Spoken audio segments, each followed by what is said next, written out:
Bismillahirrahmanirrahim. Assalamualaikum warahmatullahi wabarakatuh.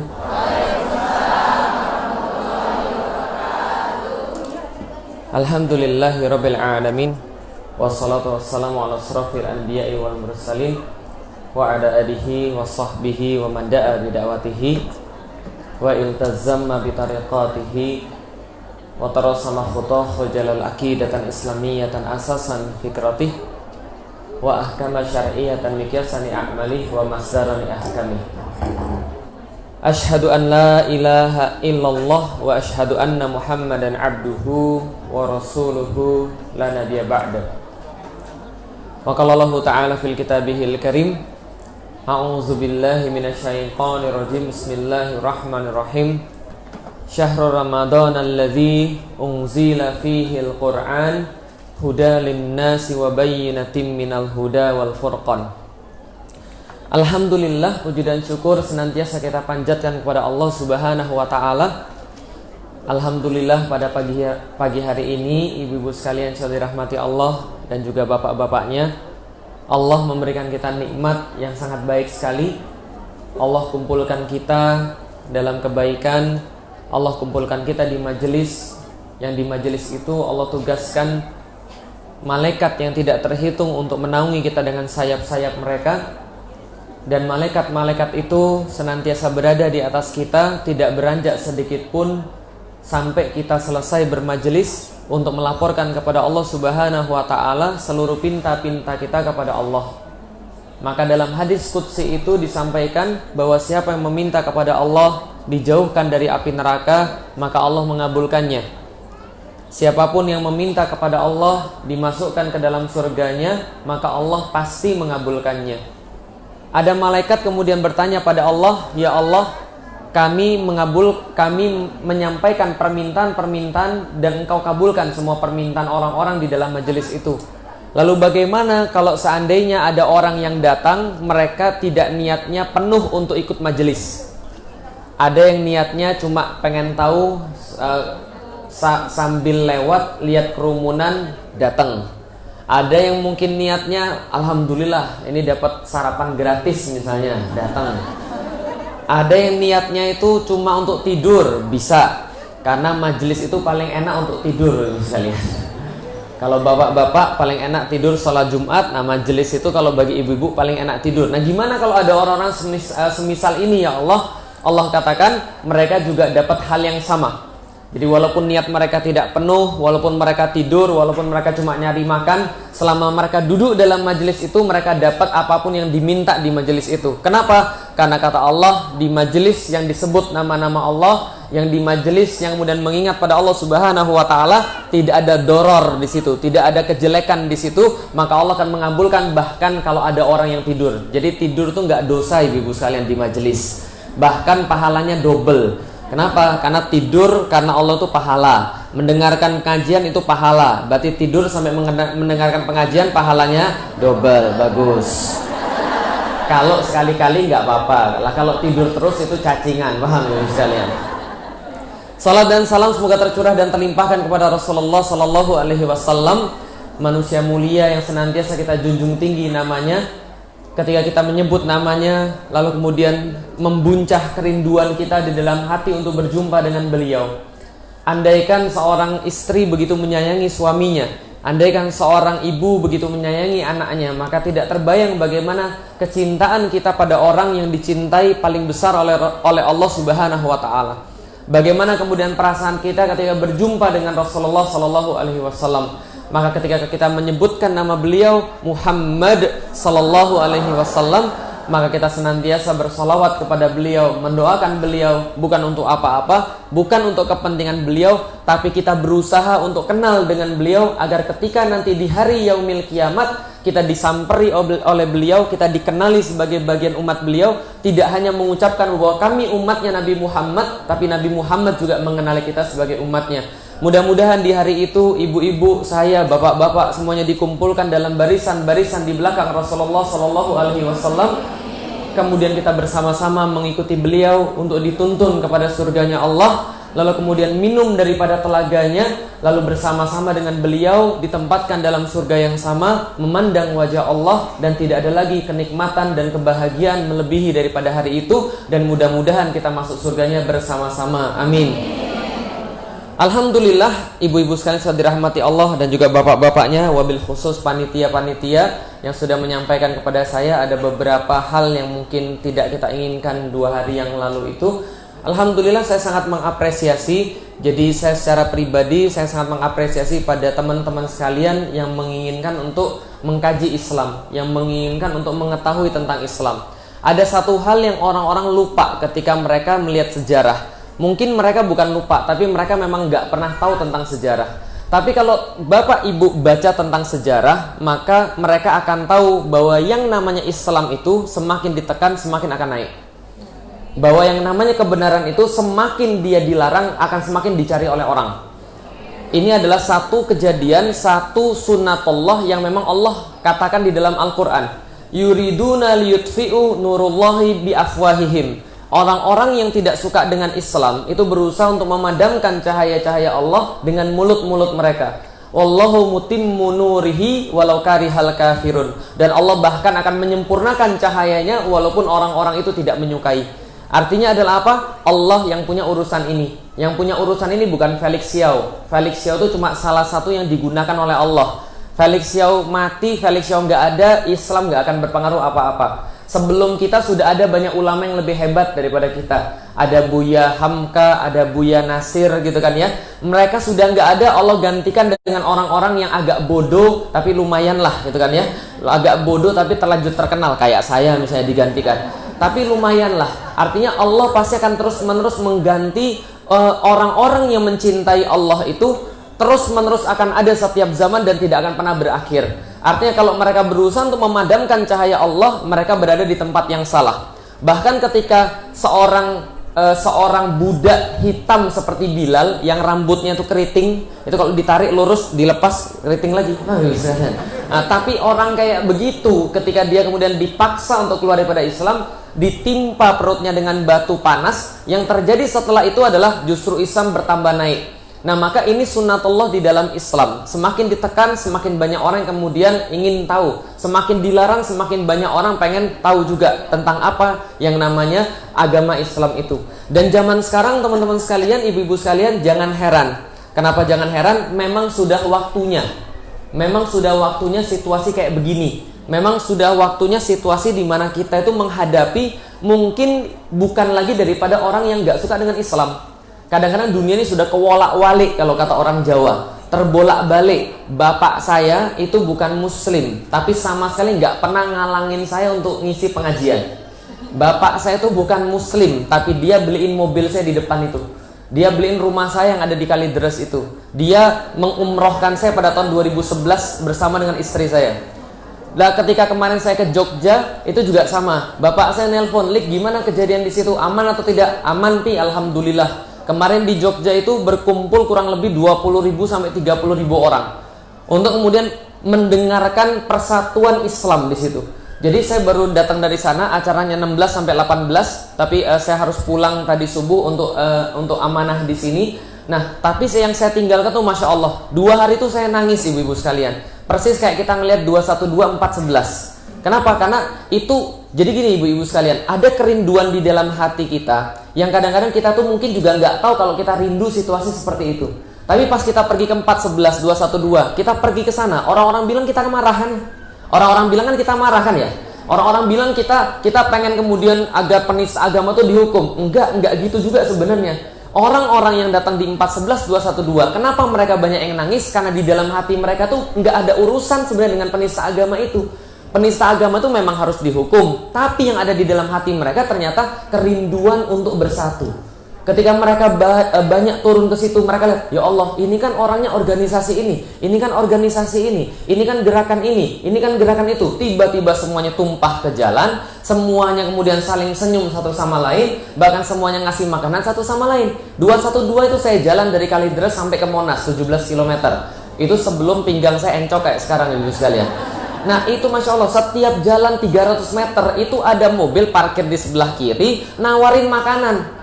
Ustadz, ini Ustadz, nasi kotak Ustadz, sudah dapat tadi, ini Ustadz tambah lagi. Oh, ini memang mau tamasya, orang mau aksi dikasih makanan banyak banget gitu kan ya. Tapi ini adalah perwujudan sebuah kesatuan, sama kayak yang terjadi di Jogja kemarin. Jadi artinya kejadian di Jogja kemarin itu adalah satu tingkat lagi naik daripada persatuan umat muslim, satu tingkat lagi naik daripada orang-orang muslim yang semakin sadar. Itu asatidz yang datang ke sana itu nggak mau dibayarin pesawatnya kebanyakan. Yang datang dari di sana tuh acara di Jawa Tengah, di Jawa Timur, pesantren-pesantren bawa 6 bis dan sebagainya. Mereka nggak dibayar sama sekali. Mereka cuma datang untuk melihat, ya Allah, gini kalau orang-orang muslim bersatu. Enak nggak rasanya ketika misalnya kita melihat teman-teman dari An-Nabawi misalnya, lalu kemudian ngumpul ngeriung di sini untuk sama-sama, bukan karena saya, tapi karena kita merindukan sebuah persatuan di dalam Islam. Jadi mungkin ini jalannya, yang ngundang dari An-Nabawi, lalu kemudian di sini yang menyambut. Seperti itulah Muhajirin dan Ansor, membuktikan bahwa tidak ada yang membedakan di antara kita, membuktikan bahwa tidak ada yang memisahkan dengan kita, karena semua sudah diikat dengan kalimat tauhid. Itu maksudnya. Jadi itu mungkin hikmah terbesar yang kita bisa dapat daripada kajian pada hari ini. Artinya kajian ini sebenarnya nggak usah dilaksanakan lagi. Kenapa? Karena ibu-ibu sudah praktek sebenarnya. Gitu kan ya. Ini yang menyebabkan kebangkitan Islam. Karena kalau ada orang sudah diikat dengan Al-Quran, ada orang sudah diikat dengan akidah, tidak ada yang bisa memisahkan mereka. Bahkan akhirat pun tidak akan bisa memisahkan mereka. Hati-hati ibu sekalian, hati-hati bapak-bapak sekalian, akhirat itu memisahkan segala-galanya. Akhirat itu memisahkan, andai kan bapak saya nggak masuk Islam, andai kan ibu saya nggak masuk Islam, kita terpisah nanti di akhirat. Kenapa? Karena akhirat itu memisahkan segala-galanya. Ibu dan anak, ibu lahirin dari rahimnya sendiri, dengan darahnya sendiri, dengan keringat dan air matanya sendiri. Tapi kalau andaikan mereka tidak taat pada Allah, terpisah mereka semuanya. Akhirat itu memisahkan segala-galanya. Tapi bahkan akhirat tidak bisa memisahkan ukhuwah Islamiyah. Maka insya Allah yang sudah hadir di sini, yang sudah bersatu dalam majelis Allah ini, insya Allah tidak akan dipisahkan di akhirat, insya Allah. Jadi mudah-mudahan kalau ada ibu-ibu di sini, kita nggak tahu di mana letaknya, kita nggak tahu di mana duduknya, tapi dia datang sini benar-benar ikhlas karena Allah Subhanahu Wa Taala. Nanti besok dia masuk surga, liatin wajahnya satu persatu. Jangan-jangan yang kita nggak anggap kemudian dia tiba-tiba dia sudah surga duluan. Kita bilang, ibu ingat saya nggak bu? Saya kan dulu pernah bermajelis sama ibu sama-sama. Itu loh pas Ustadz Falik ditolak di Masjid Nabawi itu loh bu. Nanti ibunya bilang, oh ya saya ingat. Ayo sekarang ikut masuk surga bersama saya. Karena syafaat itu artinya adalah jalan-jalan belakang. Itu artinya syafaat. Syafaat itu artinya adalah koneksi. Itu artinya syafaat. Jadi syafaat itu bukan hanya datang daripada Rasulullah, tapi bisa jadi datang dari Al-Quran. Di dalam hadis Al-Quran bisa beri syafaat, Rasulullah Shallallahu Alaihi Wasallam bisa beri syafaat. Lalu kemudian yang bisa beri syafaat lagi siapa? Orang-orang beriman bisa beri syafaat pada yang lain. Jadi jangan remehkan yang di sebelah kiri dan kanan itu, karena mereka bisa jadi syafaat kita. Dalam satu hadis misalnya Rasulullah sampaikan, nanti ada orang masuk surga dan ada masuk neraka. Tapi insya Allah kalau kita meninggal dengan kalimat La ilaha illallah Muhammadur Rasulullah, andaikan pun dosa kita segunung dan andaikan kita masuk neraka pun, nanti kata Rasulullah menjelang pintu surga itu mau ditutup, itu Allah bikin woro-woro, Allah bikin pengumuman siapa di antara kalian yang mengenal seseorang di dunia, pernah bermuamalah dengan dia, atau pernah sholat bareng-bareng, pernah majelis bareng-bareng, pernah dakwah bareng-bareng, atau pernah melakukan kebaikan bareng-bareng, coba anda lihat ada nggak sebelah kiri dan kanan anda. Kalau tidak ada, bilang pada saya, kata Allah. Lantas ada orang kemudian bicara pada Allah, ya Allah saya belum menemukan saudara saya.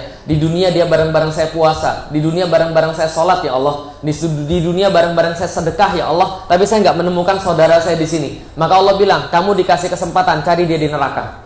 Maka orang ini diberikan kesempatan oleh Allah cari saudaranya di neraka, diambillah temannya dari neraka, udah gosong, kira-kira gitu ya.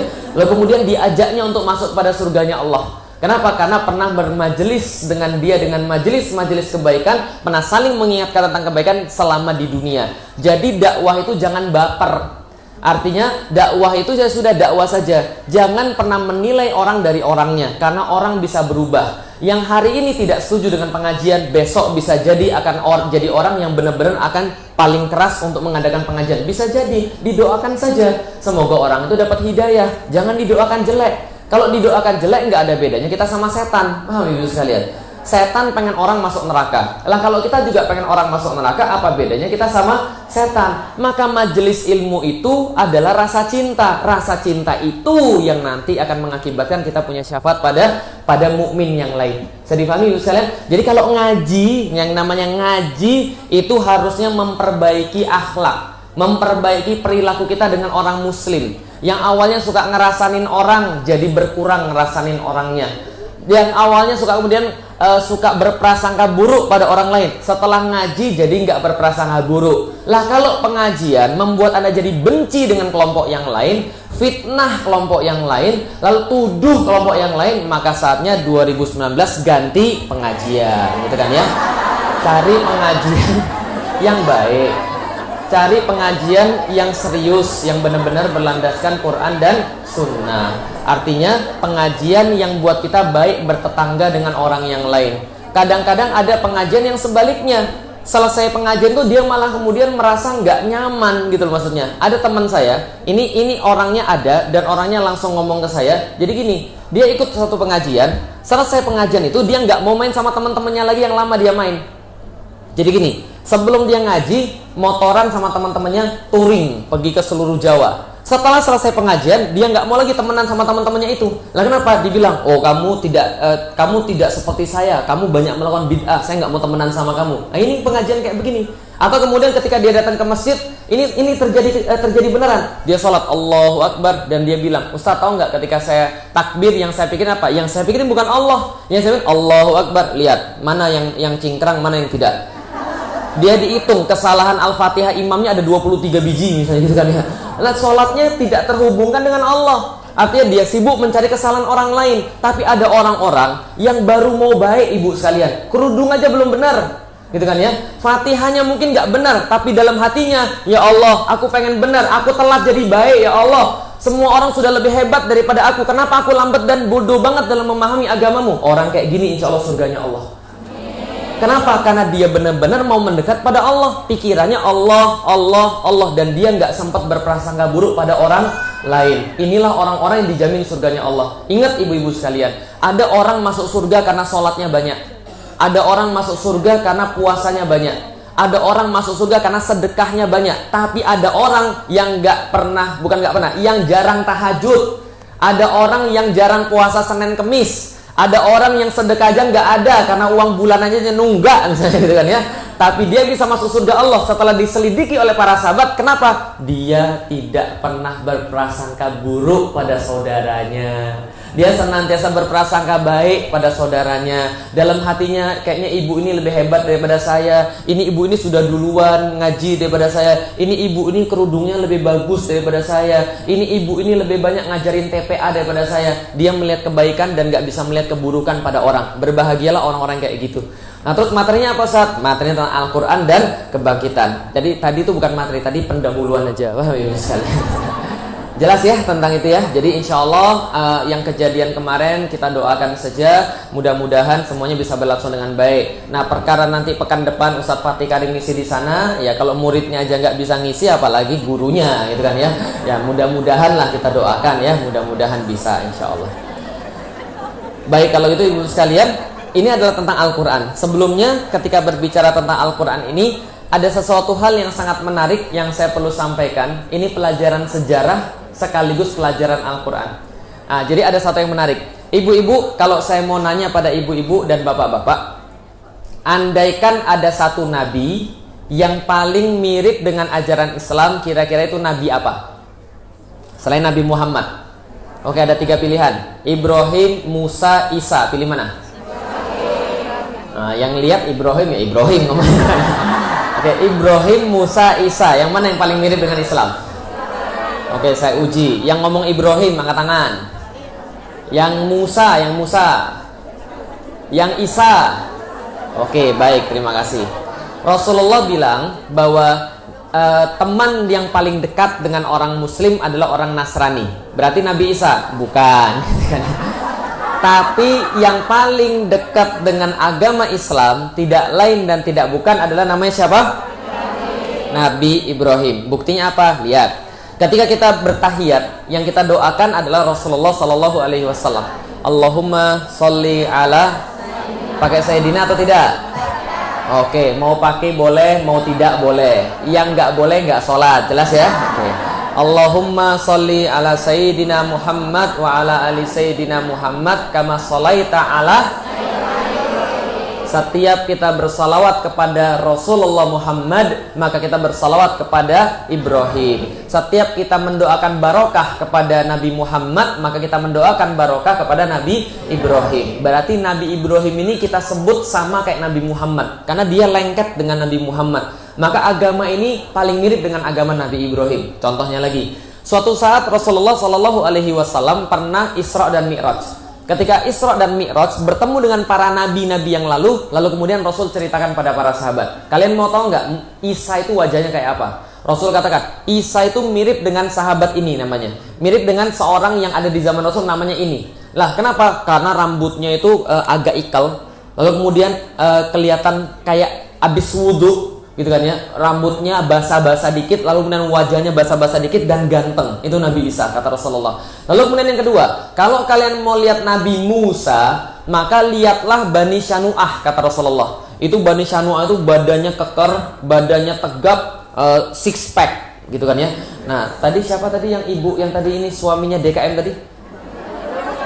Oh, ibu. Nah, itu yang jelas suaminya bukan tipe Nabi Musa gitu kan ya.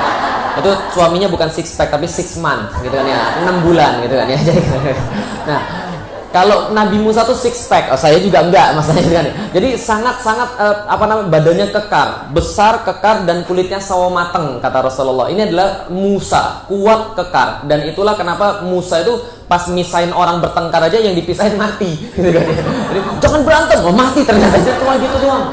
Nah jadi ini kemudian Nabi Musa sangat kuat, sangat tegar gitu kan ya. Nah sekarang kayak apa ya, kayak anak-anak FPI di depan itu yang jagain ya, itu tegar, kuat gitu kan ya. Nah itu Musa. Lalu kemudian Rasul katakan, dan Nabi Ibrahim itu kata Rasulullah wajahnya paling mirip saya, kata Rasulullah. Berarti siapa yang paling mirip dengan Nabi Ibrahim? Rasulullah Shallallahu Alaihi Wasallam. Maka Rasul menyamakan dirinya seperti Nabi Ibrahim. Bahkan Rasulullah itu kalau zaman sekarang menganggap Nabi Ibrahim itu seperti datuknya sendiri, seperti mbahnya, seperti kakeknya sendiri. Saking miripnya Nabi Ibrahim dengan Rasulullah, dan tidak hanya mirip wajahnya tapi mirip ajarannya. Lihat ibu-ibu sekalian, kesamaan Nabi Ibrahim dan Nabi Muhammad. Pertama, lihat, semua hafal kan ya, rukun iman ada berapa? Rukun Islam ada berapa? Lihat, rukun Islam ada 5. Yang pertama syahadat, yang kedua adalah salat, yang ketiga adalah zakat, yang keempat adalah puasa, yang kelima adalah haji. Bunyal Islam ala khamsin. Sesungguhnya Islam itu dibangun atas 5 hal, kata kemudian Rasulullah Shallallahu Alaihi Wasallam setelah diajarin oleh Jibril. Maka kemudian apa saja? Yang pertama, Anda bersyahadat tidak ada Tuhan selain Allah, tidak ada sesembahan selain Allah. Ini yang pertama. Ternyata kalau kita lihat dengan Nabi Ibrahim, kalau kita lihat di dalam Al-Quran, ibu-ibu, tidak ada satupun Nabi yang kisah memperjuangkan tauhidnya lebih lengkap dan lebih panjang daripada kisah Nabi Ibrahim. Artinya kalau mau mengajarkan pada anak-anak tauhid, itu kisah Ibrahim sangat luar biasa. Karena dia mengajarkan tauhid itu keren banget. Bahkan tidak hanya orang muslim, orang-orang selain Islam pun mengakui Ibrahim ini adalah bapak tauhid. Bapak adalah bapak monoteisme, bapak yang kemudian mengajarkan satu Tuhan untuk seluruh agama. Ini namanya siapa? Ibrahim. Bagaimana kisahnya? Banyak ibu sekalian. Contoh, suatu waktu Ibrahim, terlalu cepat atau tidak? Oh, terlalu cepat. Baik. Kenapa diam aja? Saya coba sesuaikan ya. Suatu hari Nabi Ibrahim, nggak kayak saya ya, malah lambat. Suatu hari Nabi Ibrahim itu ketika jalan mendapati satu kaum yang menyembah bintang-bintang di langit. Kemudian dia bilang, kalian ngapain nyembah bintang di langit? Orang bilang, itu bintangnya keren, kami nyembah dia. Lihatlah berkelip-kelip, keren banget. Ibrahim bilang, lah kalau kamu nyembah bintang yang kelip-kelip yang itu, kenapa nggak yang sono disembah? Itu lebih bagus kelap-kelipnya. Lah ini cuma 2 warna, ini 3 warna. Kira-kira gitulah. Kenapa kita nggak nyembah yang itu saja? Semua nyembah ke situ.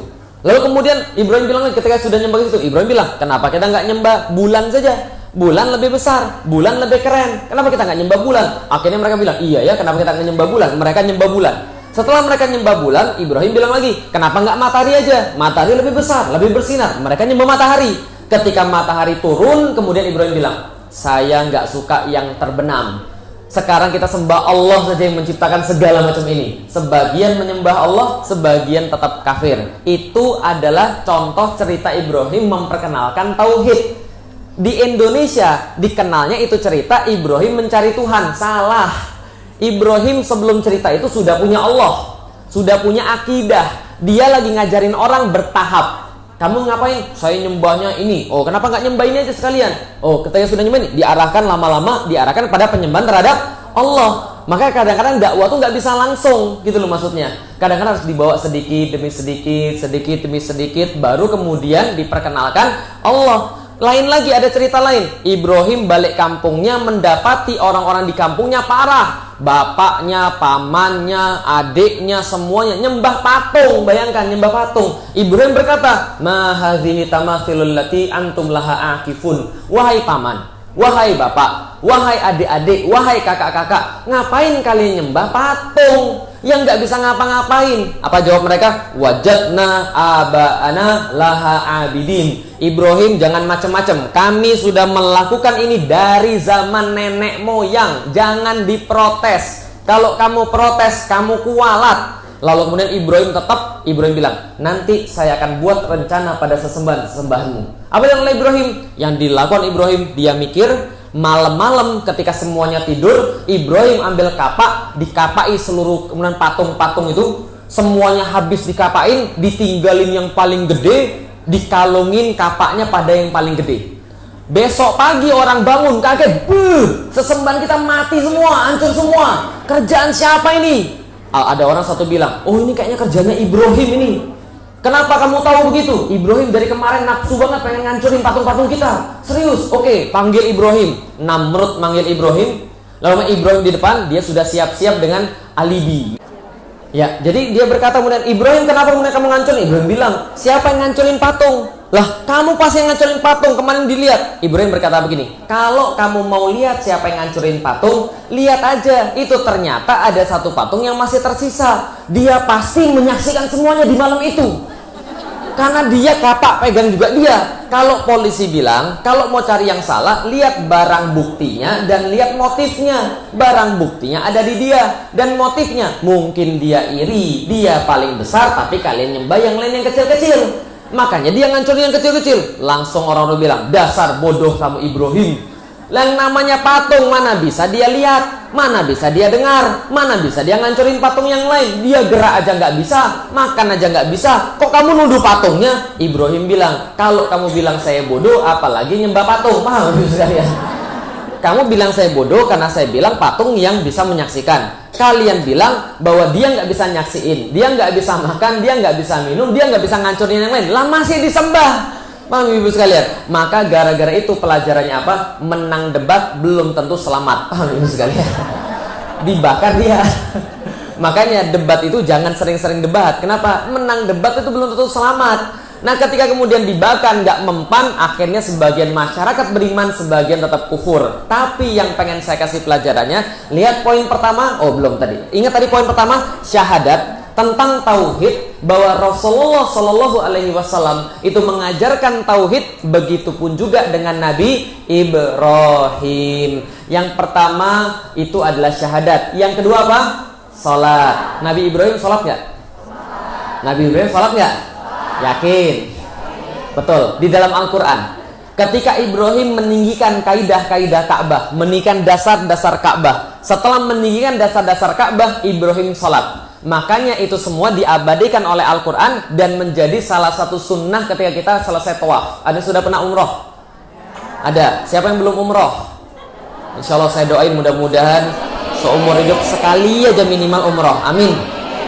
Nanti kalau pergi umroh, ingat kata-kata saya. Nanti ada waktunya setelah selesai kita tawaf, kita kemudian membaca wattakhidhu mim maqami Ibrahima musalla, dan jadikanlah tempat Ibrahim berdiri itu sebagai tempat sholat. Karena Ibrahim juga sholatnya di situ di Ka'bah. Ketika selesai untuk kemudian menegakkan Ka'bah, sholat adalah ajaran dari zaman Nabi Ibrahim. Sama Sama. Setelah sholat apalagi? Zakat. Oke, zakat. Ibrahim zakat atau tidak? Di dalam Al-Quran tidak ada satupun dalil bahwa Nabi Ibrahim berzakat. Tapi ada tapinya. Di dalam surat Maryam ada petunjuk yang cukup jelas untuk menyatakan bahwa Nabi Ibrahim juga mengajarkan zakat. Apa kemudian? Wadhkur fil kitabi Ismail. Kata Allah, coba lihat ceritanya Nabi Ismail. Apa kemudian? Wa kana ya'muru ahlahu bis salati waz zakati wa kana indallahi inda rabbihi mardiyah. Sesungguhnya Ismail ini kerjaannya ketika dia masih hidup mengerjakan salat, mengerjakan zakat, dan kepada Tuhannya dia sangat diridhoi. Berarti kalau Ismail zakat, yang ngajarin siapa? Bapaknya. Siapa nama bapaknya? Ibrahim. Berarti Ibrahim zakat juga? Insya Allah itu ajarannya juga. Oke, 1 sudah, 2 sudah, 3 sudah. Yang keempat, haji. Karena kalau dari segi puasa dulu, yakin hadisnya hadisnya syahadat, lalu kemudian sholat, zakat, haji, baru shaumi Ramadan. Ada nggak Ustadz yang kebalik? Ada. Jadi bisa dipilih. Lah kenapa nanti puasa? Puasa terakhir karena ada maknanya nanti. Oke, haji. Kalau haji ada hubungannya dengan Nabi Ibrahim atau tidak? Nggak ada kayaknya ya. Nggak ada ya? Ada. Yang mana, Bu? Oh iya, semuanya. Semua ibadah haji itu adalah memperingati perjalanan keluarganya Nabi. Semuanya. Tawaf itu adalah kemudian Nabi Ibrahim lakukan. Sa'i itu adalah kemudian Siti Hajar yang lakukan. Air Zam-Zam itu Nabi Ismail. Potong kurban itu Nabi Ismail dan Nabi Ibrahim. Lempar jumroh itu semuanya perjalanan Nabi Ibrahim. Mabit dan sebagainya itu semua perjalanan Nabi Ibrahim. Semua haji itu untuk memperingati keluarga Nabi Ibrahim, bagaimana perjuangan mereka terhadap agama Allah, gitu kan ya. Yang terakhir saum Ramadan. Ada hubungan atau tidak? Ada hubungan atau tidak? Ini yang pengen saya jelasin. Ramadan, Al-Quran, kebangkitan. Nah ini jelas, ini pengen saya jelasin supaya Ramadan ke depan nanti ibu-ibu lebih paham tentang bagaimana menjalani Ramadan. Oke, sebelum saya jelasin hubungan Nabi Ibrahim dan Nabi Muhammad secara saum dan secara yang lain, saya pengen jelaskan dulu. Jadi gini ibu sekalian, Nabi Ibrahim ketika dia membangun Ka'bah, Nabi Ibrahim ketika menegakkan dasar Ka'bah. Yang bangun Ka'bah siapa, Bu? Yang bangun Ka'bah siapa? Ibrahim cuma ninggiin aja, tapi bukan dia yang bangun. Yang bangun Ka'bah siapa? Dalam surat Al-Imran diceritakan bahwa Ka'bah itu dibangun untuk manusia, tapi berarti bukan manusia yang bangun Ka'bah. Yang bangun Ka'bah menurut para ulama, sebagian berpendapat yang bangun Ka'bah adalah malaikat. Sebagian lagi berpendapat Adam. Tapi yang jelas dia dibangun untuk manusia jauh sebelum Ibrahim. Pas kisahnya Nabi Nuh banjir, itu Ka'bah tersapu juga banjir. Karena banjir itu seluruh dunia. Ketika tersapu banjir, maka kemudian ditegakkan lagi fondasinya oleh Nabi Ibrahim. Ditambah lagi fondasinya. Setelah dia nambah fondasinya, lihat. Nabi Ibrahim berdoa kepada Allah dengan doa yang panjang banget.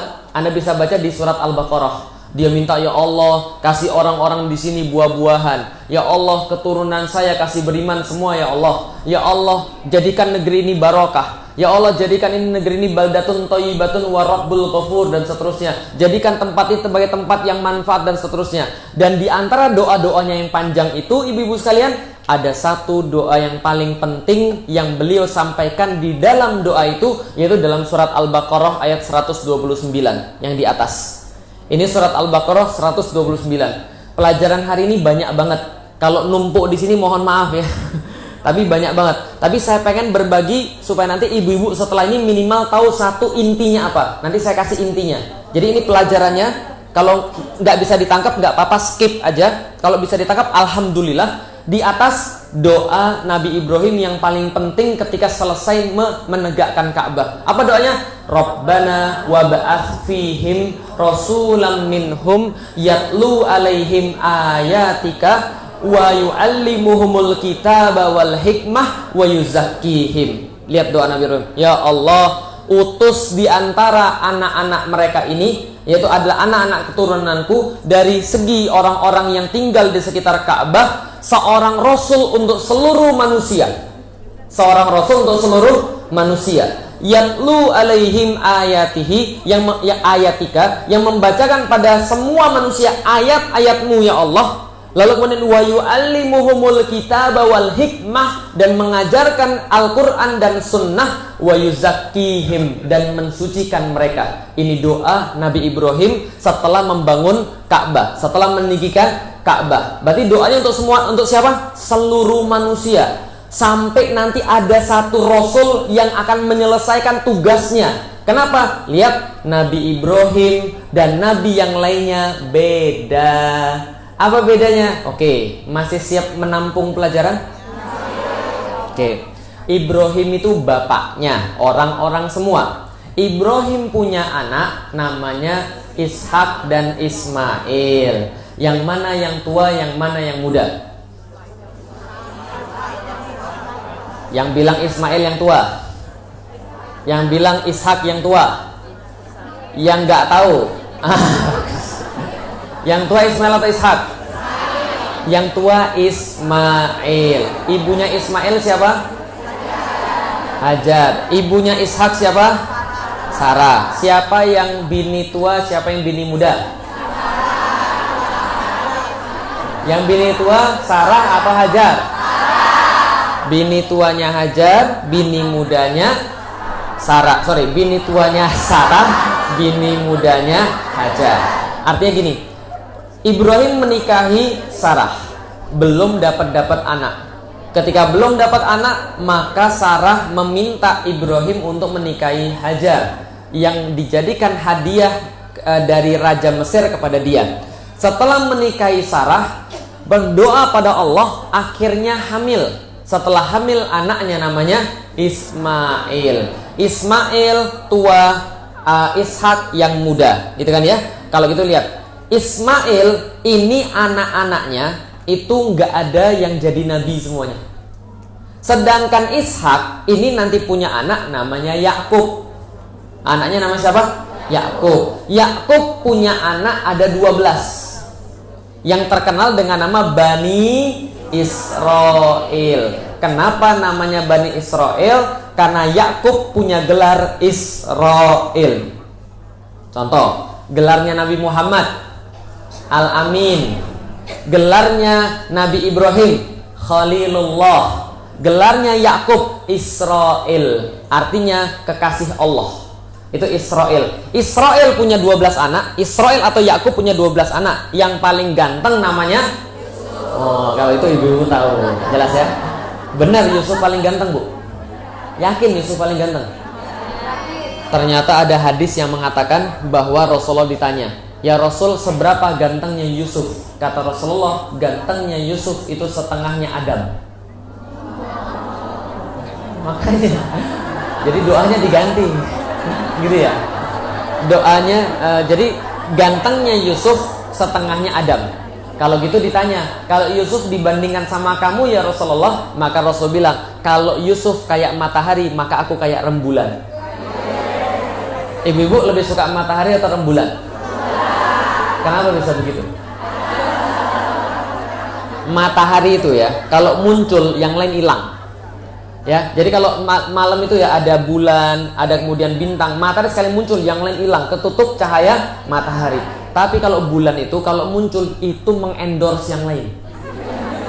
Ya, mengendorse yang lain jadi bagus juga. Paham ya maksudnya? Jadi kalau misalnya ada Nabi Yusuf di sini, bapak-bapaknya foto di situ mesti langsung kalah kelas. Langsung kelihatan jelek gitu kan. Karena Nabi Yusuf itu sangat ganteng sekali. Tapi kalau Rasulullah gantengnya kayak Nabi Yusuf tapi beda, mengendorse. Jadi kalau ada orang dekat Rasulullah, jadi kalau ada orang jangkung dekat Rasulullah gak kelihatan jangkung. Itu hadis. Ada orang pendek dengan Rasulullah gak kelihatan pendek. Ada orang agak jelek terangkat jadi tampan. Jadi gitu kan. Kalau dekat Rasulullah Shallallahu Alaihi Wasallam. Nah itu kemudian kegantengannya. Tapi kita nggak bahas itu. Lihat ya, Ibrahim punya 2 anak. Siapa nama anaknya? Ismail, Ishak. Dari sini nggak ada anak yang jadi nabi. Tapi kalau di sini banyak banget yang jadi nabi. Gitu kan ya, ada Yakub atau Israel punya 12 anak, Yusuf salah satunya. Nanti dari situ muncul Musa, Isa, Zakaria, Syuaib dan seterusnya. Banyak banget nabi yang dari sini. Tapi coba lihat, setelah Ibrahim, Allah tidak lagi memberikan visi dunia. Setelah Ibrahim, Allah cuma menugaskan, oke, anak-anaknya Ibrahim, kamu cuma ngurus Bani Israel, kamu nggak usah ngurus dunia. Ibrahim ngurusnya dunia. Dia bangun Ka'bah itu katanya apa? Ya Allah, jadikan Ka'bah ini mahabatan linnas, tempat berkumpul buat manusia. Visioner nggak Nabi Ibrahim? Visioner. Dia pengen tempatnya jadi tempat ngumpul seluruh manusia seluruh dunia, tempat persatuan seluruh dunia. Jadi bukan lagi persatuan Tangerang, bukan. Persatuan apalagi? Jakarta Barat, enggak. Sorry, persatuan seluruh Tangerang, Jawa Barat, enggak. Persatuan Indonesia, enggak. Lebih persatuan dunia. Itu Ka'bah jadi kemudian simbol persatuan dunia bagi Ibrahim. Tapi keturunannya enggak ada lagi tugas begitu. Cuma ngurusin Bani Israel, dan tidak ada lagi yang ngurusin manusia semuanya. Terus nggak ada. Dan doa ini adalah doa untuk seluruh dunia atau untuk cuma Bani Israel aja? Doa paling penting yang sudah saya sampaikan tadi, bahwa kemudian Nabi Ibrahim minta untuk diutus Rasul untuk akhir zaman, nggak dikabulkan oleh Allah selama ribuan tahun. Nggak dijawab oleh Allah selama ribuan tahun, karena keturunannya tidak ada yang ngurusin dunia, tapi cuma ngurusin Bani. Oke, sampai di sini masih nyangkut? Oke, kalau gitu kita lanjut lagi. Ibu-ibu, ternyata kapan kemudian doa ini kemudian dijawab oleh Allah? Ketika diturunkan Nabi Muhammad Sallallahu Alaihi Wasallam. Jadi anda itu mewarisi Nabi Muhammad. Nabi Muhammad mewarisi Nabi Ibrahim. Artinya visi kita se-Indonesia atau seluruh dunia? Jangankan Indonesia, seluruh dunia aja kita sayang. Paham ibu sekalian? Jangankan jaga Indonesia, dunia aja kita jagain kok. Karena kita ini pewarisnya Nabi Muhammad. Yang Nabi Muhammad pewarisnya siapa? Nabi Ibrahim. Maka ibu-ibu kalau cuma mikirin Tangerang, cuma mikirin masjid, cuma mikirin Indonesia, ibu-ibu zolim. Kenapa? Karena tugasnya Rasulullah mikirin dunia. Ini kayak pengajiannya mikirin dunia nih Ustaz. Rasul yang minta, man asbaha walam yahtam bi amril muslimin falaisa minna. Siapa yang bangun pagi tidak memikirkan urusan kaum muslimin di seluruh dunia, bukan bagian daripada umat saya. Maka kejadian di Palestina itu urusan kita. Kejadian yang ada di Suriah itu urusan kita. Di Palu Donggala, lalu kemudian di Lombok, apalagi lebih urusan kita. Kenapa? Karena visi Rasulullah kita yang ambil. Dan visi Rasulullah itu dari mana? Coba lihat ya, Ibrahim dikasih visi dunia, nggak dikasih lagi. Yang dikasih ujungnya siapa? Rasulullah Sallallahu Alaihi Wasallam. Lalu kemudian mengambil doa itu kemudian menjadi nyata. Oke, kalau gitu kita lihat lagi. Nih, Ismail dan Ishak. Ismail dan Ishak, agamanya mereka apa?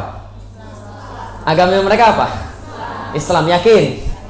Oke, lihat. Nabi Ismail berdoa, Nabi Ibrahim berdoa, Rabbana waj'alna muslimaini lak. Ya Allah, jadikan kami berdua muslim di hadapanmu. Berarti agamanya Ibrahim dan agamanya Ismail muslim.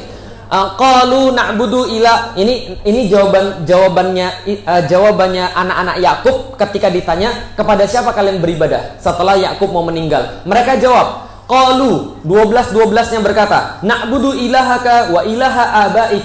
Kami beriman kepada Tuhanmu, wahai Yakub, dan Tuhan daripada bapak-bapakmu Yakub. Siapa kemudian bapak-bapaknya? Ibrahim wa Ismail wa Ishak ilaha wahida. Tuhan yang satu yang kami percayai, wa nahnu lahu muslimun, dan kami semua termasuk orang-orang yang muslim. Tapi ingat, itu agamanya namanya Islam, tapi bukan Islam yang sekarang. Jelas ya? Jadi kalau Islam yang sekarang beda dengan Islam yang lalu. Agama mereka Islam, tapi bukan Islam yang sekarang. Maksudnya Islamnya apa? Berserah tauhid kepada Allah. Tapi kalau Islam yang sekarang beda dengan Islam yang lalu. Sampai di sini bisa dipahami kira-kira? Oke, semuanya Muslim. Dan ternyata ketika Rasulullah Shallallahu Alaihi Wasallam itu kemudian diutus, ayat-ayat yang semua kita bacakan tadi semuanya turun di Madinah. Dan ketika sudah turun seorang Rasul yang memenuhi doa Nabi Ibrahim, di Makkah ditolak atau tidak? Di Makkah ditolak atau tidak? Catat baik-baik, nggak ada satupun nabi yang nggak diusir dari tempatnya sendiri. Jelas ya? Nggak ada satupun nabi yang nggak diusir dari tempatnya sendiri. Baca aja silahkan. Semuanya diusir dari tempatnya sendiri. Kenapa? Karena itulah namanya perjuangan agama ini. Jadi kalau diusir jangan baper. Lah kenapa? Sudah setingkat Nabi. Enggak gitu. Tapi masih gini, Rasulullah mencontohkan bahkan yang kayak beliau saja, yang lisannya nggak pernah salah, yang lisannya nggak pernah menghujat orang, yang lisannya nggak pernah kecuali kebaikan, yang perilakunya tuh semuanya seneng, yang orang muji dia semua, yang kayak model gitu aja nggak selamat dari tuduhan manusia kok. Apalagi cuma kita. Felix Shaw anti NKRI, anti Pancasila, Cina, pengen kemudian menghancurkan Islam gitu kan ya, nggak bisa baca Quran, nah, senyumin aja. Lah kenapa? Biarin aja. Dia baru tahu kelemahan kita segitu. Yang di dalam yang di dalam yang Allah tutupi aib-aib kita. Jauh lebih banyak lagi aib-aib kita yang Allah tutupi. Tapi Allah yang lebih tahu aib-aib kita aja menyembunyikan. Nggak ada masalah. Lah kenapa? Karena Rasul yang sempurna aja masih banyak yang menuduh. Apalagi cuma kita manusia biasa yang masih banyak salah. Lalu kemudian setelah kemudian Rasul berdakwah di Mekah, diterima atau ditolak? Diterima atau ditolak? Rasul berdakwah berapa lama? 23 tahun. Sabar ya. Santai. Ibu-ibu sekalian, berapa lama Rasulullah SAW berdakwah?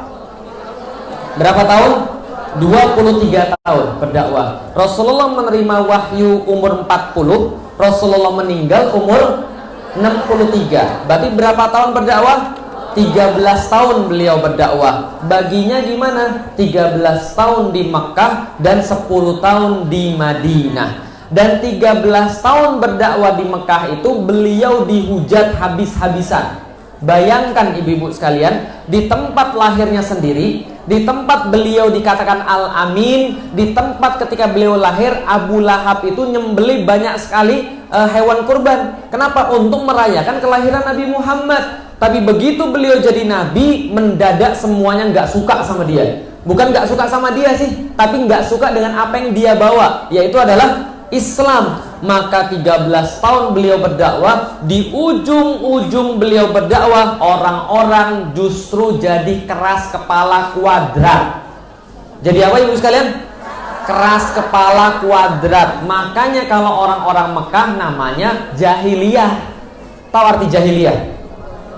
Jahil itu bukan hanya bodoh. Bodoh mending diajarin tahu. Kalau jahil itu ada dua, bodoh plus keras kepala. Ibu sekalian, kayak siapa? Ya kayak kalau di TV-TV yang kemarin debat itu loh, yang abu-abu itu loh. Jelas ya? Yang kayak gini jahil, nggak bisa diajarin karena sudah keras kepala. Makin diajarin makin keras dia. Kenapa? Karena orang-orang begini ini nggak mau dengerin ilmu. Bisa dipahami ibu sekalian? Berapa tahun beliau berdakwah di Mekah? 13 tahun, maka malah makin jahil, malah makin keras kepala. Sama kayak sekarang. Ingat ibu-ibu sekalian, saya bilang tadi di awal, kenapa saya bilang sudah masanya? Karena kalau situasi sudah semakin aneh, gitu kan ya, itu justru kebangkitan Islam semakin dekat. Makanya disitulah perlu ibu-ibu yang kemudian naik untuk memimpin. Lah kenapa? Maksudnya memimpin itu gini, ibu-ibu yang lebih banyak bergaul dalam dakwah. Kenapa? Sekarang karena situasi sudah tidak normal, maka kita perlu kekuatan yang tidak normal. Paham ya? Siapa itu kekuatan tidak normal? Ibu-ibu itu kekuatan tidak normal. Jelas ya?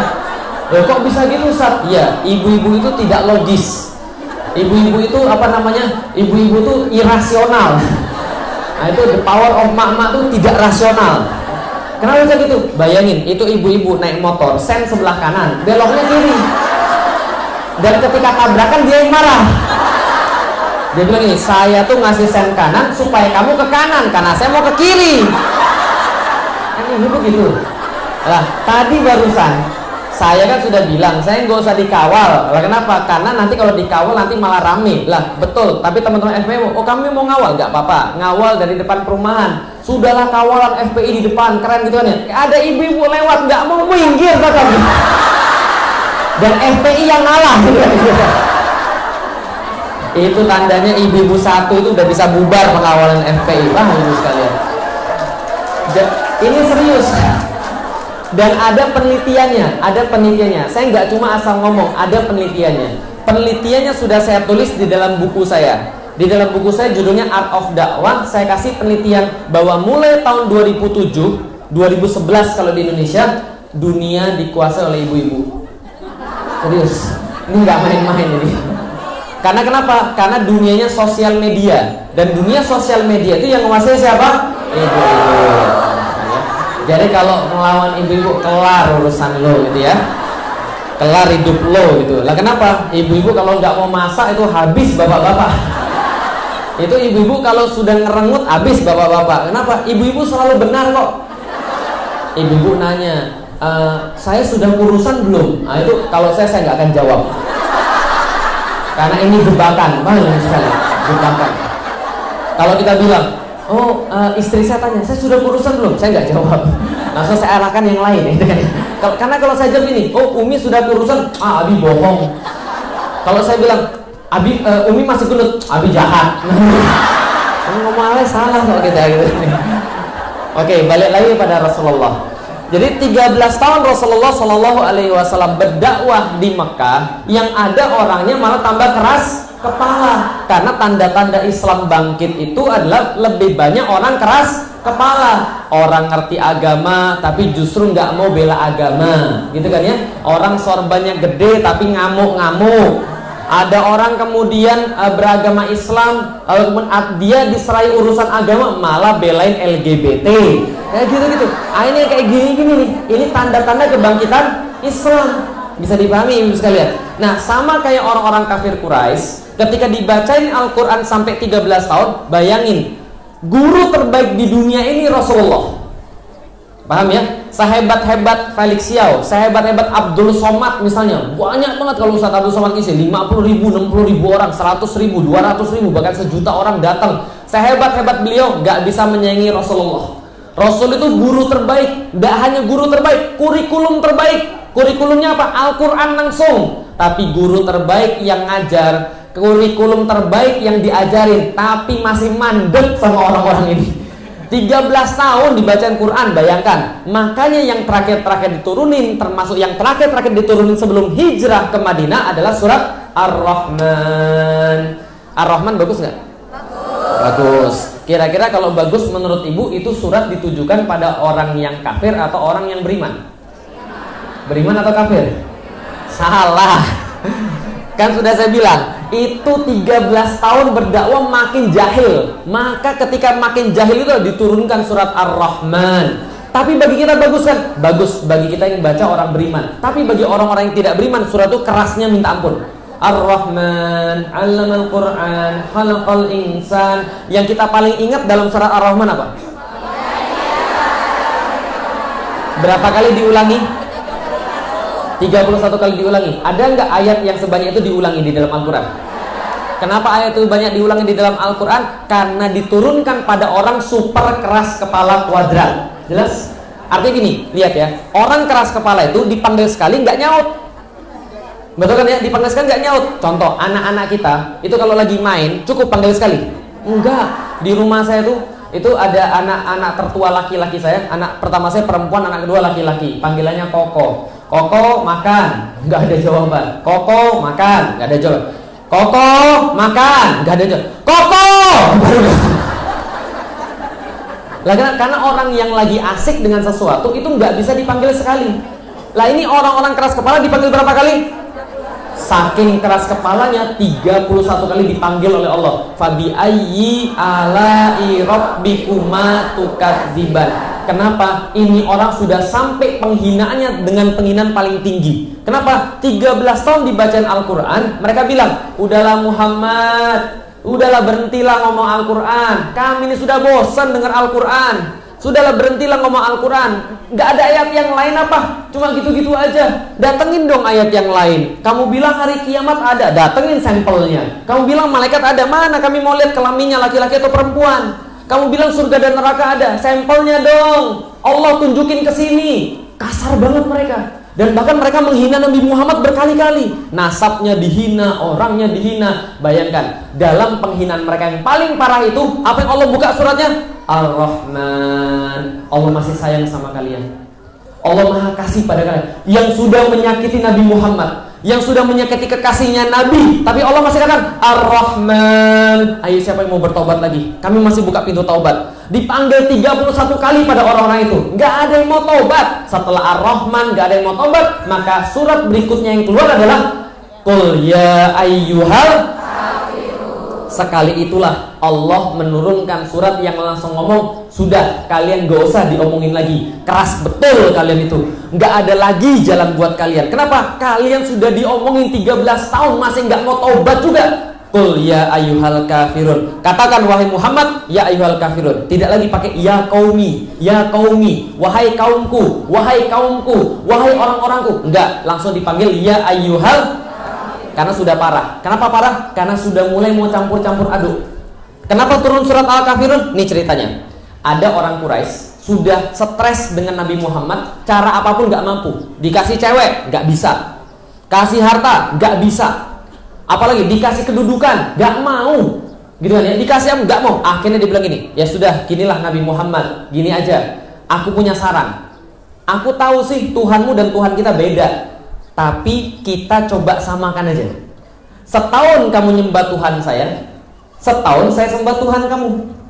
Gimana kira-kira? Adil kan? Nanti setahun kamu nyicip agama saya, setahun aku nyicip agama kamu.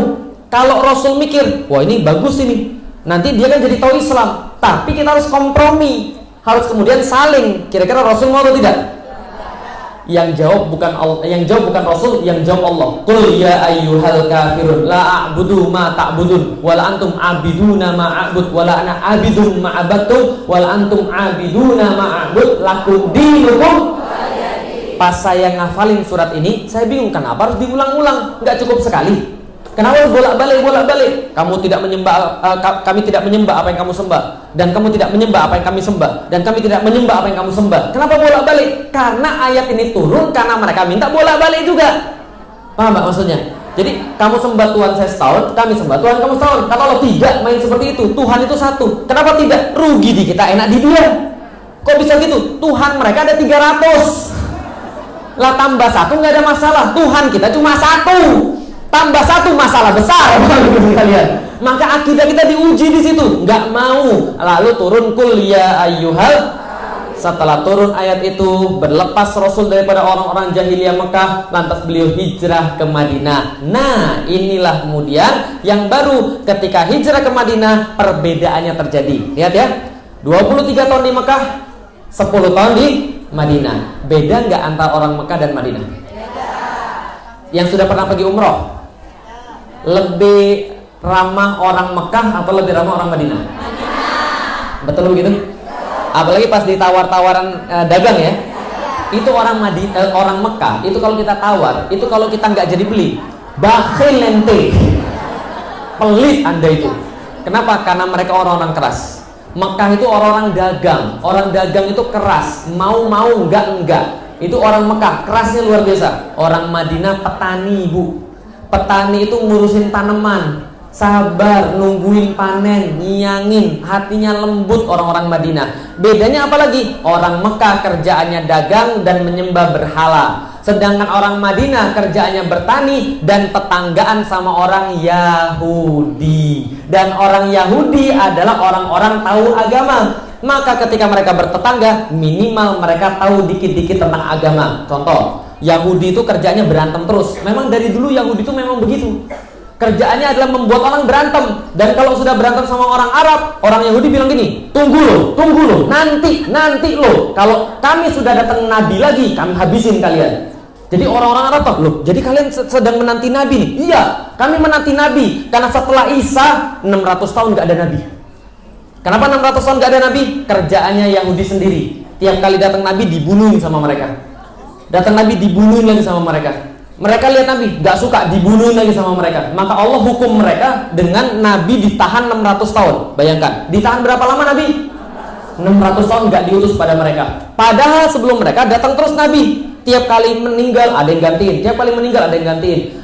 Musa meninggal, Harun meninggal, Yusa bin Nun meninggal. Lalu kemudian ada Saul dan ada Samuel, Saul dan sebagainya, Tolut dan seterusnya. Diganti terus Daud, Sulaiman dan seterusnya. Tapi 600 tahun gak ada Nabi setelah Nabi Isa. Maka mereka semakin mengharapkan. Contoh, kalau umat Islam, umat akhir zaman. Pernah dengar ceramahnya Ustaz Zulkifli Muhammad Ali?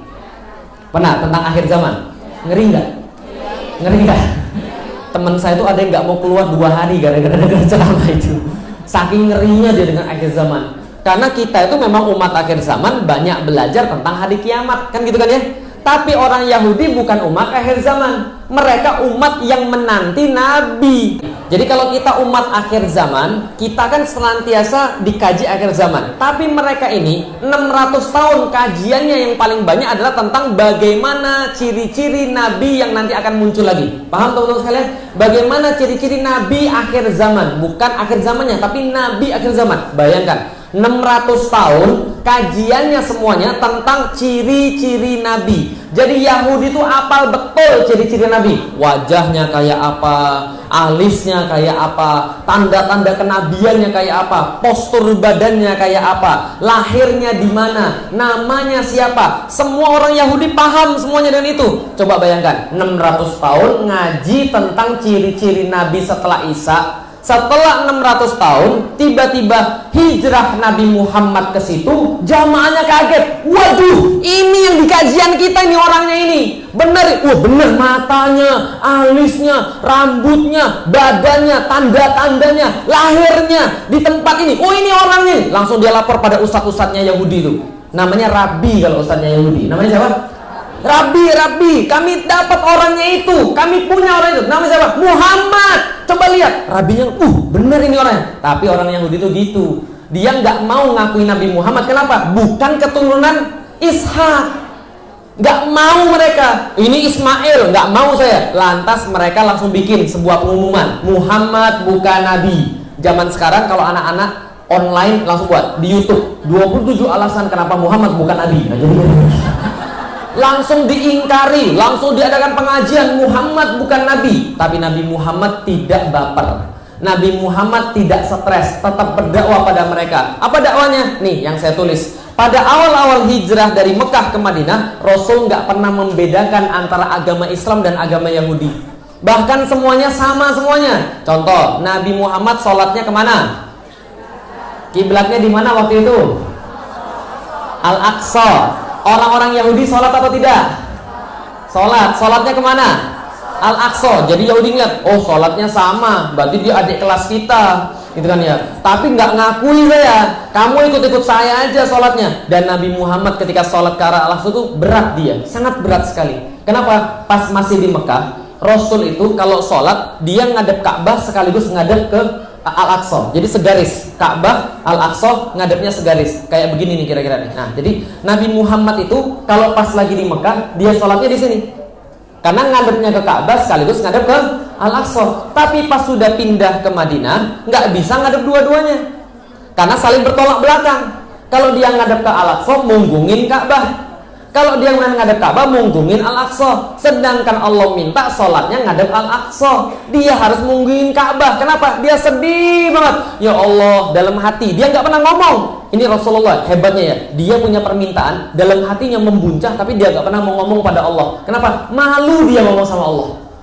Jadi, ya Allah, dalam hatinya, saya tuh munggungin bangunan yang dibuat oleh mbah saya sendiri, oleh kakek saya sendiri, Ibrahim. Nggak tega saya, masa saya bokongin, gitu kan ya. Saya maunya ngadep Ka'bah. Setelah 16 bulan batin, baru diganti oleh Allah. Tapi semuanya sama dulunya, ngadepnya ke Al-Aqsa. Puasanya sama kayak orang Yahudi.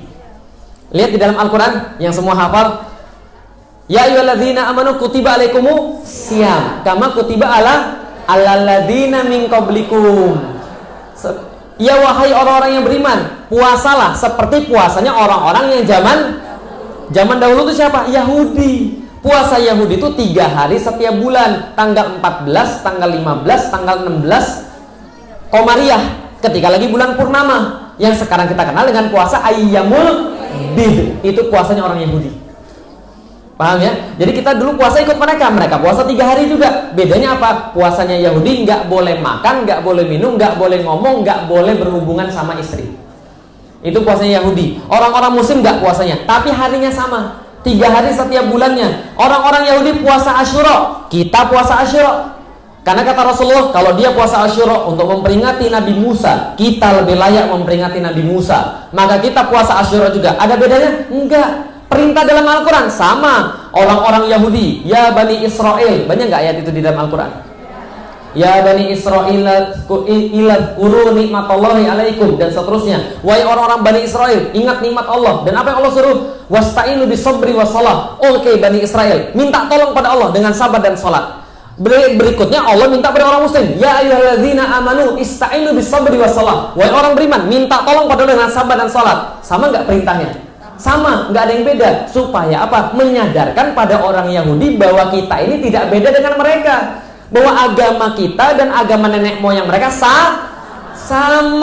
Ikutlah pada Muhammad. Tapi mereka malah sombong, mereka malah keras kepala, mereka malah kemudian petakilan kalau kata orang Jawa, gitu kan ya. Mereka malah kemudian sok, gitu kan ya. Setelah mereka kemudian nggak bisa diselamatkan lagi, nggak mau ngakui Nabi Muhammad, bahkan ngejek Nabi Muhammad. Apa kata Allah? Oke, kalau kalian nggak mau, lihat ya, siapa yang melawan agama Islam pasti akan habis.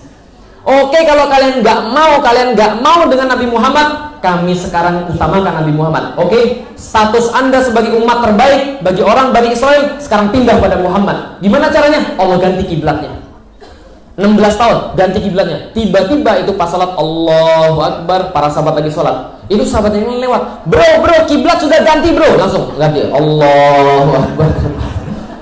Loh gimana ceritanya? Gini, kalau kiblatnya di sini, lalu kemudian imamnya pindah ke depan, jalan ke depan, boleh Ustaz? Boleh lah. Kenapa nggak boleh? Ya kalau ada keperluannya boleh. Lah kalau Anda nggak ada keperluan, jangan perlu-perluin, gitu kan ya. Lah sholat itu kalau Allahu Akbar, lantas ada ruang, kita misalnya sholat dekat ruang tamu misalnya, ada orang ngetok misalnya, dan kita sudah tahu orang itu siapa, kita boleh jalan buka pintu dikit untuk supaya dia ngeliat kita sholat. Serius. Ada ular, itu boleh dibunuh, gitu kan ya. Artinya Allahu Akbar, ular biarin aja. Paham ya? Ada gempa gimana Ustaz? Kalau ada gempa, ada dua pilihan. Satu, kalau Anda yakin dengan struktur masjid, Anda sholat aja terus. Tapi kalau Anda nggak yakin, lari. Kenapa? Namanya menyelamatkan nyawa. Kalau menyelamatkan nyawa itu boleh memutus sholat. Bisa dipahami ya? Jadi kalau sudah tahu ini mau runtuh, lari. Tapi kalau yakin, ini buatannya bagus, saya sudah tahu kerangkanya, ya sholatlah, nggak ada masalah. Nah kenapa? Baguslah kalau ketimpa mati pas sholat, ya bagus juga. Tapi kalau keluar juga nggak salah, gitu maksudnya. Bisa dipahami ya? Jadi oke. Ketika kemudian sudah ganti kiblat, makanya di Madinah itu ada masjid kiblatain, masjid dengan dua kiblat, karena terjadi pas ganti kiblat. Setelah kiblat diganti, orang Yahudi langsung stres. Loh, kok Muhammad ganti kiblat ini? Lalu mereka tanya di dalam Al-Quran, kenapa kamu Muhammad ganti kiblat? Kenapa nggak kiblat yang lama aja kayak kami? Loh, kalau mereka nggak peduli, kenapa mereka protes? Berarti mereka peduli. Nah kalau nggak peduli, mau Muhammad salto, mau kayang, mau ngadep mana, terserah kan ya. Tapi mereka peduli. Kenapa? Karena mereka yakin mereka sudah tidak lagi jadi umat yang terbaik. Mereka tahu persis Muhammad itu nabi yang benar, tapi diingkari. Seperti mereka pernah ngingkarin nabi-nabi yang kemarin, seperti mereka pernah bunuh nabi-nabi yang kemarin. Tapi masalahnya ini nabi yang nggak ada lagi. Mereka telat. Setelah kemudian pindah kiblat baru sadar. Ketika sadar, Allah sudah nggak peduli lagi. Ganti kiblatnya, ganti sholatnya, ganti puasanya. Bukan lagi 3 bulan di setiap pertengahan bulan, 3 hari setiap pertengahan bulan, tapi diganti pada bulan Ramadan. Kenapa diganti pada bulan Ramadan? Karena di bulan Ramadan Allah menjawab doa Nabi Ibrahim dengan kemudian surat Al-Jumu'ah ayat kedua, huwallazi ba'atha fil ummiyina rasulan minhum yatlu alaihim ayatihi wa yuzakkihim wa yu'allimuhumul kitaba wal hikmah. Paham gak ibu sekalian? Jadi cerita semua ini, cerita dari tadi panjang, cerita tadi rumit, cuma untuk ngasih tahu ternyata Anda itu sama kayak Nabi Ibrahim. Nabi Ibrahim itu puasa, Anda juga puasa, tapi bedanya puasa Anda dilakukan pada saat hari raya paling besar. Kapan? Saat turun Al-Qur'an.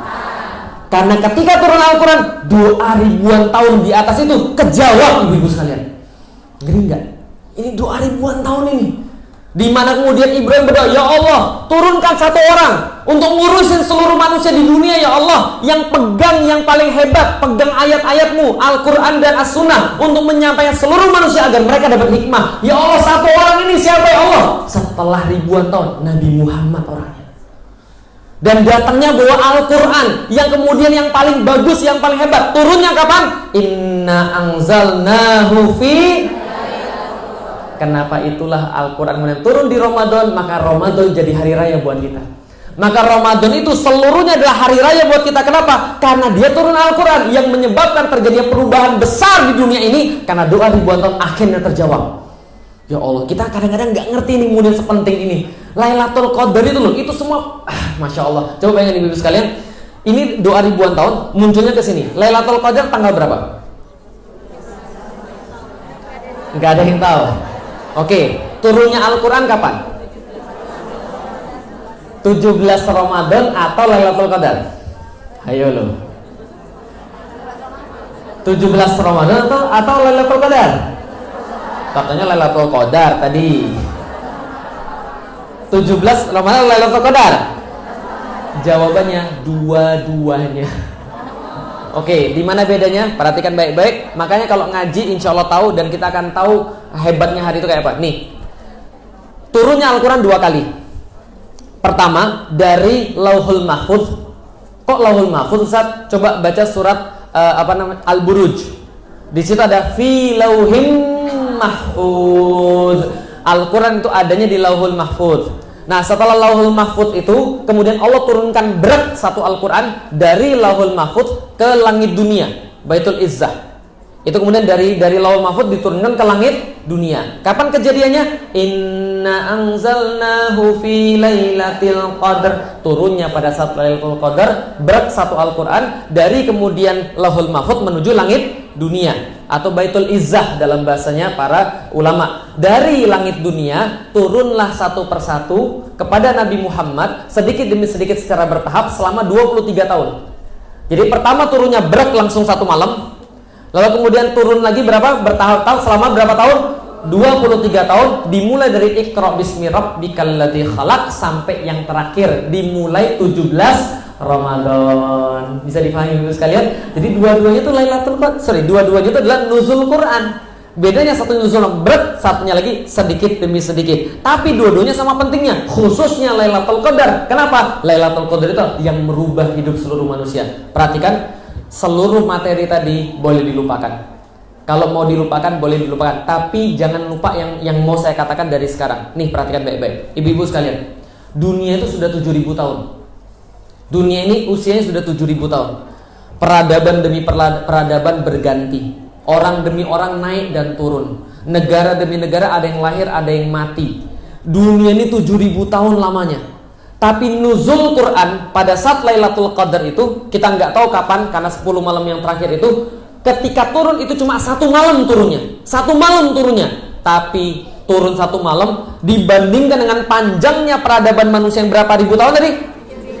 7.000 tahun. Ini cuma 1 malam, 1 titik kecil aja. Tapi 1 titik kecil ini mengubah semuanya.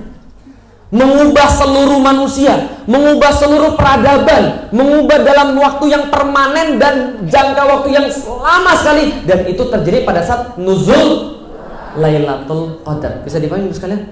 Coba bayangin, ini mengubah seluruh manusia. Saya tiap kali Ramadan saya mikir begini, ya Allah, ngerinya Al-Quran ini. Jadi ketika dia turun, itu bangsa Arab dari yang paling aneh berubah jadi yang paling hebat. Berubah jadi umat muslim ke seluruh dunia, menginspirasi orang. Awalnya Anda itu bukan muslim, tapi ada satu titik nenek moyang kita itu jadi muslim. Oh, bukan kita, nenek moyang Anda itu jadi muslim. Karena kalau saya baru nenek moyang Anda itu jadi muslim dan mengakibatkan Anda jadi muslim. Kapan perubahannya? 1 titik ketika Lailatul Qadar itu. Ketika diturunkan Al-Quran, ketika doanya dijawab itu, Masya Allah, terjadi satu perubahan. Jadi di malam itu Allah merubah dunia. Dan itu dikasih Allah setiap tahun. Artinya setiap Ramadan, apalagi 10 malam terakhir, saya mikir gini, Lik, dengerin Lik, baik-baik Lik, ini Al-Quran diturunkan, ngubah dunia. Masa ngubah kamu aja gak bisa? Paham gak Bapak sekalian? Kalau dunia ini diubah dengan Al-Quran, kira-kira Al-Quran bisa ngubah kita atau tidak? Kalau kita yakin itu Al-Quran bisa ngubah kita. Artinya apa? 1 ayat aja itu bisa ngubah seluruh manusia. Kalau dia yakin dan dia tahu tentang ini semua. Ini nggak main-main. Doanya Nabi Ibrahim dijawab di malam itu, dan di malam itu seluruh dunia berubah. Jangankan dunia, Alam gaib aja berubah. Jin, tahu jin? Kerjanya ngapain? Nguping. Jadi kalau suka nguping, nah jangan turunkan jin. Jin itu suka nguping. Maka ketika suatu waktu mereka sering nongkrong di langit, itu mereka bilang, loh bro, kita ini kok aneh malam ini ya? Ada yang aneh malam ini bro. Lah kenapa? Gue biasanya nongkrong nguping pembicaraan langit. Lah sekarang gue dilemparin pakai meteor. Bukan dilemparin, bukan disambit batu, sambit meteor. Gue disambit meteor. Panah-panah api dari langit. Bro, aneh nggak bro? Langit nggak bisa masuk lagi bro. Tempat kita nongkrong nggak boleh nongkrong lagi bro. Ada kejadian besar ini pasti. Baca surat Al-Jin. Di situ jin pada ribut, jin pada pada ngerumpi tentang ada apa di malam ini. Ini gila, ini kita nggak bisa nongkrong. Ini apa yang terjadi nih? Aduh, ini apa yang terjadi sih sebenarnya? Kayaknya Allah pengen nurunin di bumi. Kayaknya ini azab besar di bumi ini. Ternyata yang turun bukan azab. Tahu nggak yang turun apa? Ketika Allah turun, Allah bukan hanya mereka ulang seluruh bumi, tapi alam gaib itu Allah reka ulang. Gak boleh ada yang tahu, gak boleh ada yang megang, gak boleh ada yang lihat. La yamassuhu illal mutahharun. Tidak dikasih pegang Al-Quran kecuali malaikat yang paling suci di antara yang paling suci. Siapa namanya? Jibril. Diturunkan tanzilun min rabbil alamin. Langsung diturunkan dari Allah yang punya segala-galanya, mengubah manusia, mengubah peradaban, mengubah semuanya. Paham maksudnya? Ada kalau Anda respect terhadap Al-Quran, respect aja dikit, jin itu nggak dikasih baca ibu. Jin itu nggak dikasih lihat itu Al-Quran itu. Kenapa? Saking hebatnya kemudian khasiatnya. Bahkan hari itu Allah korting segala-galanya. Allah lipat gandakan seluruh kebaikan. Dan kalau hari itu kita dapat betul, kita benar-benar mau untuk tahu tentang Al-Quran, Allah bukakan Al-Quran itu seperti nggak pernah dibukakan kepada kita. Tiap tahun. Hebatnya Al-Quran itu adalah setiap dibaca, tiap tahun kita dapat yang baru. Apa yang saya dapat? Tahun kemarin itu saya dapat pelajaran dari Al-Fatihah. Saya mikir gini, bodoh banget lu baca Al-Fatihah tiap hari 17 kali, tapi lu nggak pernah sadar tentang ayat ini sampai dengan hari ini. Kenapa? Baru Allah bukain, baru Allah kasih. Bagaimana Al-Quran bisa mengubah hidup kita kalau kita serius. Dan contohnya apa? Tadi sudah disebutkan 4, 11, 2, 12. Kenapa kita semua ngumpul di jalan seperti itu? Karena pembelaan kita terhadap, lihat, ketika hati kita mau mencintai Al-Quran dikit aja, Allah beri persatuan yang begitu hebat.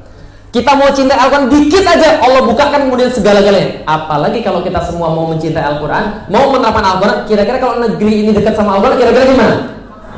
Bukan lagi bangkit, jadi nomor 1.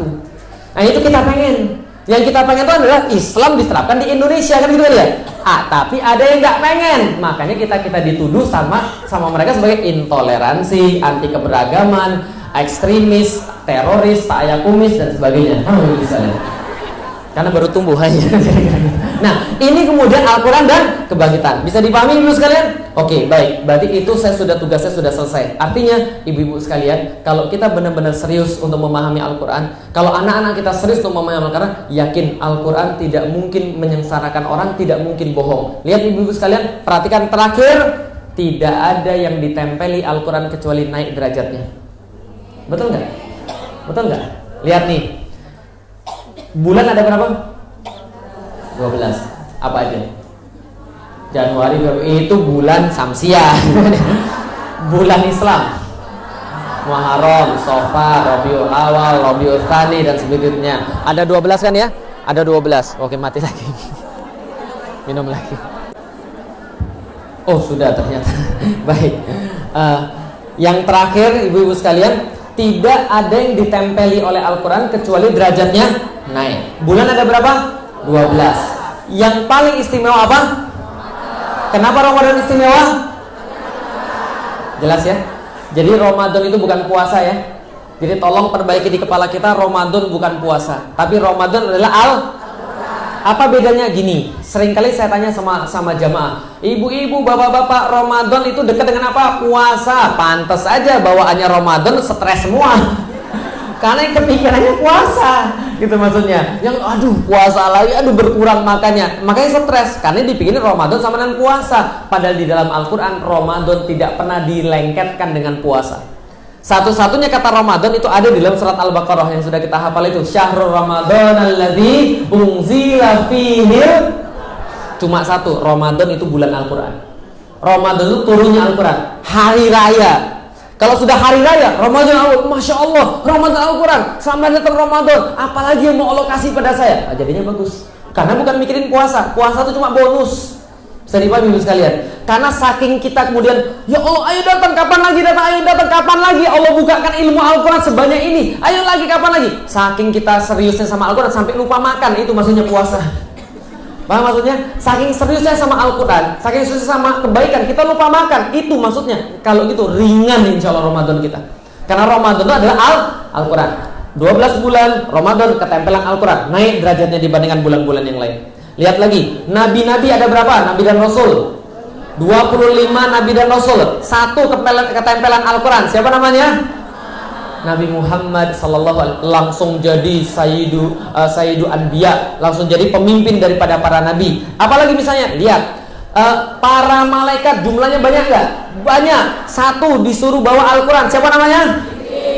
Langsung jadi yang paling utama di antara para malaikat. Umat-umat banyak, ada satu yang ketempelan Al-Quran, langsung jadi umat terbaik. Umat mana? Umat muslim. Malam-malam itu banyak banget. Malam-malam itu ada satu malam yang paling hebat di antara 365 malam. Malam apa itu? Kenapa? Karena ketempelan. Jelas sampai di sini? Tahu apa yang memuliakan kita kalau gitu? Apa yang membangkitkan kita kalau gitu? Apa yang menyelamatkan kita kalau gitu? Takbir. Paham ya? Jadi kalau Anda dekat dengan Al-Quran, Anda dekat dengan Al-Quran, maka insya Allah Al-Quran itu akan bawa kita di tempat yang lebih baik. Pesan saya sama anak saya sendiri, saya bilang pada mereka, Abi cuma pesan 2 hal yang benar-benar harus kamu perhatikan. Saya bilang, Abi bisa memaklumi kalau kalian sering main-main, tapi Abi nggak mau kalian main-main dalam 2 hal. Apa 2 hal ini? 1, Quran, 2, sholat. Karena anak kita kalau sholatnya itu bagus, Qur'annya itu bagus, insya Allah mereka tidak hanya kita yang urus, tapi yang urus adalah Allah. Bukan berarti kemudian kita harus keras pada anak kita. Tidak. Anak kita dikasih Allah waktu 3 tahun untuk belajar. 7 tahun mereka mulai mempelajari sholat, maka umur 10 tahun kalau mereka tidak sholat baru mereka dipukul. Gitu kan ya. Tapi tidak boleh main kekerasan, karena ngajarin anak itu mudah kalau bapak ibunya mau berkolaborasi. Gitu kan ya. Bapaknya ngajakin anaknya pergi ke sholat, misalnya kalau pas lagi sholat, bapaknya juga ngajak anaknya sehingga anaknya punya kebiasaan bagus. Nah itu kerjaan bapak tuh begitu. Sayangnya di Indonesia kadang-kadang fatherless nation, bapaknya tidak kerja untuk kemudian mendidik anak-anaknya, maka ibunya kerja sendiri. Gitu kan ya. Tapi nggak apa-apa ibu, kekuatan ibu itu tidak terbayangkan, irasional. Lah jangankan bapak-bapak zaman sekarang, Fir'aun aja takut istri kok. Nggak percaya? Lo baca dalam surat Al-Baqarah. Itu Fir'aun bunuhin anak-anak Yahudi, sehari katanya 3.000 orang dibunuhi. Yang cowok-cowok tuh disembelih semuanya. Anak-anak supaya tidak menggantikan dia jadi raja, saking takutnya dia. Dulu ada Perfir, kalau sekarang Perpu. Dulu kan peraturan Fir'aun, karena dia takut digantiin gitu kan ya. Maka kemudian dibunuhin semua. Gitu kan ya. Karena kata peramal, nanti ada yang gantiin kamu jadi raja dari orang Yahudi, dibunuhin semua. Jadi dari dulu memang takut diganti itu Fir'aun, paham teman-teman sekalian. Kalau sekarang saya nggak tahu, kan saya nggak ngomongin sekarang. Jangan disimpul-simpulkan. Oh gitu ya. Ini kan pas saya ngomong, nanti saya radikal gitu kan ya. Nah, jadi 3.000 orang dibunuh setiap hari. Tiba-tiba satu anak Yahudi yang dihanyutkan ibunya di sungai oleh perintah Allah itu ditemukan sama istrinya. Istrinya bilang, kalau zaman sekarang, bang pelihara aja bang, ini kan anaknya ganteng bang, putih bang, ayo pelihara, bukan putih, agak-agak tegar bang, ayo kita pelihara aja bang. Lalu Fir'aun bilang, gak boleh itu Yahudi, bunuh. Enggak bang, jangan bang, kita pelihara aja bang. Apa yang terjadi? Fir'aun nyerah. Jadi jangankan Anda, Fir'aun aja takut istri. Nggak apa-apa, istiqomah. Jadi kalau ibunya kemudian baik, insya Allah bapaknya jadi baik. Bisa dipahami ya? Nah itu kemudian cara kita mendidik anak-anak kita dengan baik, insya Allah. Nah kalau itu semua sudah kita lakukan, kita kemudian didik anak kita 3 tahun, kita sudah ngajarin mereka sholat dari umur 7 sampai umur 10, insya Allah mereka jadi anak-anak yang memang mereka sholatnya benar. Kalau sholatnya benar, Qur'annya benar, insya Allah Allah bukakan kepada mereka pintu-pintu barokah yang lain. Setelah ini ibu-ibu pulang saja, karena saya juga mau pulang gitu kan ya. Nggak perlu minta foto, karena berfoto bukan mahram itu bahaya, nanti ada fitnah gitu ya. Bahaya, lebih baik di sini aja. Insya Allah saya doain ibu-ibu sekalian. Ketemu Ustadz jangan minta foto, minta doa, ibu sekalian. Nah, insya Allah kalau saya doain mudah-mudahan ibu-ibu sekalian keluarganya diperbaiki oleh Allah. Allah tambahkan ilmunya, Allah jadikan anak-anak yang soleh dan soleha, ibu-ibu jadi pejuang-pejuang Islam, ibu-ibu diperbaiki rizkinya, ibu-ibu diwafatkan husnul khatimah, diwafatkan di bawah bendera, dibangkitkan dalam bendera la ilaha illallah Muhammadur Rasulullah, masuk surganya Allah bersama-sama, amin. Insyaallah. Kalau masih ada tetap mau foto boleh nggak? Boleh. Kalau sudah tua boleh, tapi ada satu syarat. Apa syaratnya? Nikahkan dulu anak perempuannya sama saya, ya. Kalau nggak mau ya nggak boleh berarti gitu ya. Baik, terima kasih. Saya mohon maaf kalau ada kesalahan. Terima kasih pada Masjid Kuba sudah menampung kami. Terima kasih pada panitia Masjid An-Nabawi. Mudah-mudahan Allah lancarkan ukhuwah di antara kita. Assalamualaikum warahmatullahi wabarakatuh.